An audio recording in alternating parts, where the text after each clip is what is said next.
पुरानी कहावत है कि सबसे ऊपर जाना है तो बहुत सारी मेहनत चाहिए।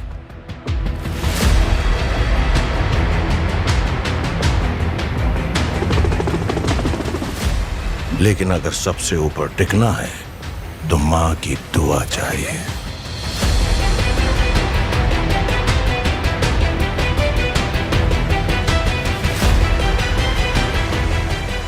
भाई साहब, राजामौली जैसे फिल्ममेकर की नजर से कुछ भी छिप नहीं सकता। उन्होंने हर चीज को बारीकी से देखा, कैमरे का मूवमेंट, बैकग्राउंड म्यूजिक, लाइटिंग, यहां तक कि सेट्स का रंग तक।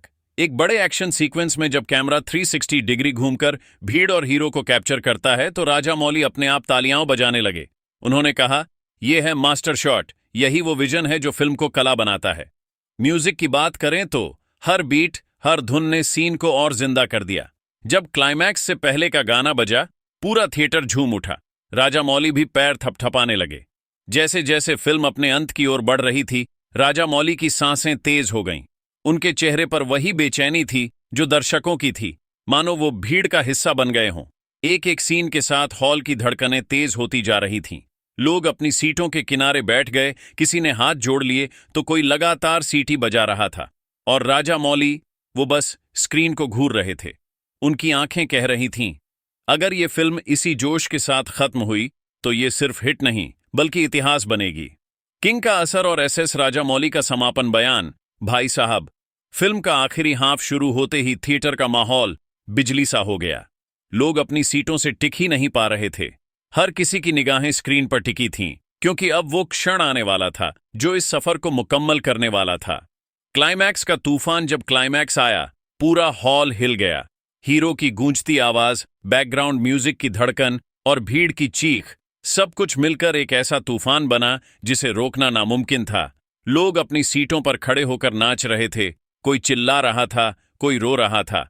थिएटर की दीवारें तक कांप रही थीं। और उस बीच एसएस राजामौली अपनी सीट पर हाथ जोड़कर बैठे थे। उनकी आंखें भीगी हुई थीं, लेकिन चेहरे पर एक मुस्कान थी, एक ऐसी मुस्कान जो सिर्फ संतुष्टि से आती है।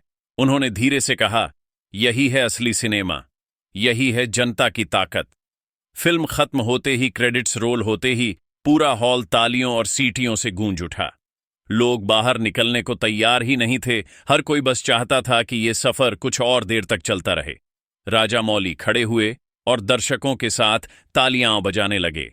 लोगों ने उन्हें देखा तो और जोर से चिल्लाने लगे, राजामौली, राजामौली, किंग, किंग।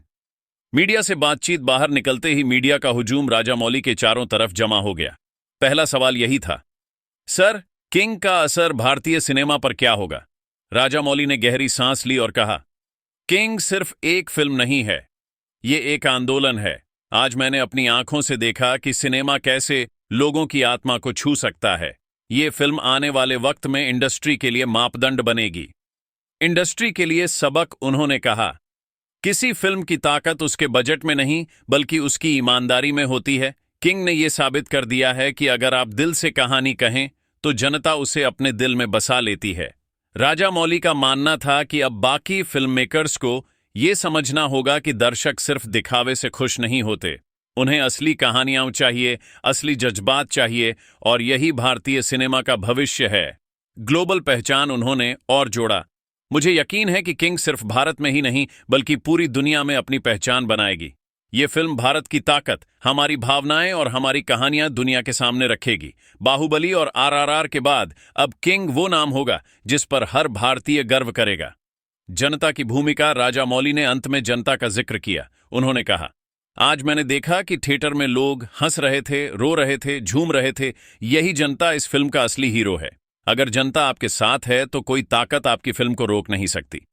समापन बयान। मीडिया ने आखिरी सवाल किया, सर, किंग को एक लाइन में कैसे परिभाषित करेंगे?